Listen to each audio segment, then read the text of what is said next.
सागर जिले के खुरई विधानसभा क्षेत्र से एक बेहद चौंकाने वाला मामला सामने आया है। खुरई ग्रामीण थाना क्षेत्र के ग्राम आसौली घाट के सरपंच टीकाराम अहरवान ने सागर कलेक्ट्रेट में आयोजित जनसुनवाई के दौरान अपने सरपंच पद से इस्तीफा देने की घोषणा कर दी। सरपंच का आरोप है कि गांव में दबंगई और लगातार मिल रही धमकियों ने उन्हें यह कदम उठाने पर मजबूर कर दिया है। टीकाराम अहरवार के अनुसार 14 नवंबर की रात करीब 11 बजे गांव के ही रहने वाले दबंग धर्मेंद्र राजपूत, देवेंद्र राजपूत और उनके कुछ अन्य साथी जबरन उनके घर में घुस आए और बुरी तरह मारपीट करने लगे। सरपंच ने बताया कि आरोपियों ने न सिर्फ उनके साथ हाथापाई की बल्कि भद्दी भद्दी गालियां भी दी। सरपंच का कहना है कि यह पूरा विवाद पुरानी रंजिश और विवाद के समझौते का दबाव बनाने को लेकर हुआ। आरोप है कि दबंग लोग लगातार उनसे समझौता करने के लिए दबाव डाल रहे थे और राजीनामा नहीं करने पर उन्हें सरपंची करने से रोकने और जान से मारने की धमकियां दे रहे थे। पीड़ित सरपंच ने बताया कि इस घटना की शिकायत उसने तुरंत खुरई ग्रामीण थाना पुलिस को दी, लेकिन पुलिस ने उसकी शिकायत पर उचित कार्रवाई न करते हुए उल्टा उसके निर्दोष भाइयों के नाम शामिल कर काउंटर केस दर्ज कर दिया। सरपंच ने पुलिस पर गंभीर आरोप लगाते हुए कहा कि पुलिस दबंगों के प्रभाव में आकर निष्पक्ष जांच नहीं कर रही है और न्याय दिलाने की बजाय उल्टा उनके परिवार को फंसाया जा रहा है। जनसुनवाई में सरपंच ने अधिकारियों के सामने कहा कि लगातार मिल रही धमकियों, दबंगों की मनमानी और पुलिस प्रशासन की अनदेखी से वह मानसिक रूप से परेशान है और इसी कारण वह अपनी सरपंची पद से इस्तीफा देने को मजबूर हो गया है। टीकाराम अहरवान ने प्रशासन से न्याय की मांग करते हुए दोषियों पर कड़ी कार्रवाई की मांग की है। इस पूरे प्रकरण ने एक बार फिर ग्रामीण राजनीति में बढ़ते दबाव, दबंगई और कमजोर वर्ग के जनप्रतिनिधियों पर होने वाले अत्याचार पर सवाल खड़े कर दिए हैं। सर, हम खुरई से आए हैं। खुरई से आसौली घाट गांव है हमारा। हम सरपंच हैं वहाँ के। तो ये गुंडों से हम परेशान होकर कलेक्टर कार्यालय महोदय जी को, इनको कलेक्टर साहब को इस्तीफा देने आए थे कि हम काम नहीं कर पा रहे। हमारे रात्रि 10:30 बजे 14 तारीख को इन गुंडों ने हमारे घर पे आके हमला किया। हमने इनकी FRI करवाई।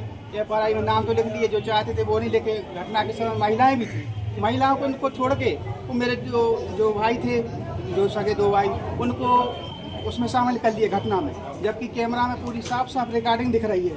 इससे हम कोई पंचायत में काम नहीं कर पा रहे। जो हमला करने वाले गुंडे वो हमारी पंचायत के हैं। उन्हें धमकी दी कि वहाँ पर उस गांव में गए तो सीधा हमें जान से मार देंगे। तो आप डरे सहमे में? हाँ, डरे सहमे में। हम पूरे परिवार समेत डरे सहमे में। पुलिस हमारी कोई सुरक्षा नहीं करती, ना हमारे घर पे जाती है। वहाँ पर हमने TI साहब को 2 बार फोन लगाया रात में, वो भी हमारे घर पे नहीं गए। 112 को फोन लगाया, 112 भी नहीं गई 2 बार में।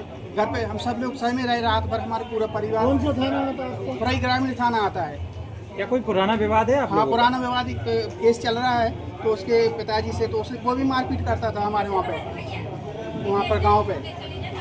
कोई हम रोड RCC कुछ नाली करवाते तो उस पर से ट्रैक्टर चलाता है वो। तो क्या कारण है ये इतना लंबा विवाद है?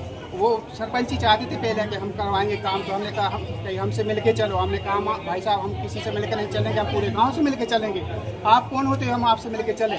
हमारा सब गांव है, सबने बनाया है। तो इस प्रकार से रहता है। अभी एक धमकी दी, एक महुना जाट का है अजय ठाकुर, वो बोल रहा है महुना से निकलोगे हम तुम्हारे इधर टुकड़े टुकड़े कर देंगे।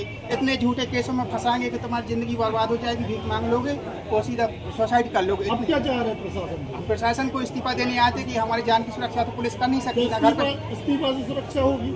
इस्तीफा से और क्या करेंगे? वो हमारे नहीं जाएंगे तो पुलिस तो सहायता देगी नहीं हमें। तो अब उसी के डर से हम सोच रहे हैं कि चलो ये इस्तीफा सौंप दे। गुंडों से परेशान होकर, अपनी इच्छा से नहीं सौंप रहे हम गुंडों से परेशान होकर इस्तीफा दे रहे हैं यहाँ पर कलेक्टर साहब के यहाँ पर। इसके बाद कोई सुनवाई नहीं होती है तो हम आत्महत्या कर लेंगे परिवार समेत। इसकी जवाबदारी शासन प्रशासन की पूरी रहेगी, क्योंकि हमारी कोई सुनवाई नहीं देती। 19 तारीख को हमने SP साहब को भी आवेदन दिया, कोई कार्रवाई नहीं हुई। 19 तारीख को हमने जो IG साहब को भी दिया, कलेक्टर साहब को भी दे के गए थे यहाँ पर आवेदन, फिर भी कोई कार्रवाई नहीं हो रही। भैया बताओ तो हम लोग करें तो करें। किन लोगों ने की मारपीट आपके साथ? धर्मेंद्र, जो गिलटोरा के धर्मेंद्र लोग के आए थे 4 व्हीलर जीप में रात को 10:30 बजे 4 लोगों के साथ आए। उन्होंने मारपीट करी हमारे साथ वहाँ घर पे आके। वो तो मेरा भाई अगर वहाँ पर नहीं खड़ा होता तो वो लोग मुझे जान से ही मार देते। जीप में पता नहीं क्या क्या हथियार रखे हुए थे, चाकू, छुरे, कट्टे, बंदूक भी लिए थे। तो भाई समय पे था तो बचा हो गया। अच्छा, एक और बात हुई कि जो घटना के समय महिला है, जो वीडियो में आप लोगों को दूंगा, उस वीडियो में जो महिला है मेरी पत्नी और मेरे छोटे भाई की बहू, वो भी उस समय वहाँ पर थी। तो घटना के समय मेरे 2 भाई नहीं थे, लेकिन पुलिस ने काउंटर केस बना दिया और मेरे 2 भाइयों को उनके उसमें पक्ष में कर दिया कि मतलब इन लोगों ने ही मारा। यहाँ पर आए आप क्या चाहते हैं? हमेशा इसकी निष्पक्ष जांच हो और पूरी कार्रवाई हो। आरोपी नहीं पकड़े गए, अभी भी घूम रहे हैं वो, हमारी कोई सुनवाई नहीं हुई। आज कितना समय हो गया है। क्या नाम है आपका? हमारा टीकाराम मेहरबान है, ग्राम पंचायत आसोली घाट के सरपंच है वहाँ पे। हम एसी वर्ग से हम कुछ कर ही नहीं पाते, ये लोग हमें जगह जगह रोकते हैं, टोकते हैं, मारते पीटते हैं। हम बताओ करें तो करें क्या? हम थाने ही जाएंगे, रिपोर्ट करेंगे। अब तो पुलिस ने भी हमारी सुनना बंद कर दिया है। ठीक है।